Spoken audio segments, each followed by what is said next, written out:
અમે આજે ગીર ગઢડા આવ્યા હતા, જુનાગઢ આવ્યા હતા અને ગીર ગઢડાના અમારા એક મિત્ર છે મેહુલભાઈ સોની અક્ષર જલસ, એમના દ્વારા જાણવા મળ્યું કે ગીર ગઢડાની અંદર એક પૌરાણિક મંદિર છે જે 5000 વર્ષથી જૂનું છે અને અહીંયા પાંડવોએ પણ પૂજા કરેલી હતી. અને વર્ષની અંદર ખાલી 1 મહિના શ્રાવણ મહિના માટે ફોરેસ્ટ અહીંયા આવવા માટે લોકોને પરમિશન આપે છે. તો શ્રદ્ધાનો વિષય હતો એટલે અમને એવું થયું કે ખરેખર આ દર્શનનો લાભ મળવો જોઈએ અને જવું જોઈએ. એટલે આજે અમે કચ્છમાંથી અમારા મુન્દ્રા નગરપાલિકાના ચેરમેન ભોજરાજભાઈ ગઢવી, જયશક્તિ રોડવેજના માલિક ઇન્દ્રજીતસિંહ, તેમજ સૂર્યદીપસિંહ ગોયલ શિપિંગવાળા, અમે બધા સાથે આજે આવ્યા અહીંયા.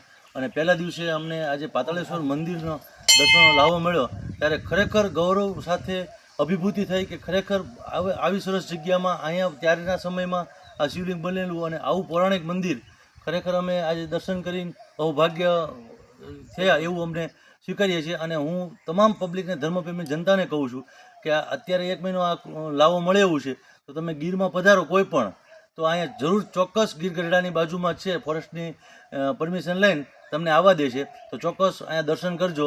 મહાદેવ હર, જય સોમનાથ.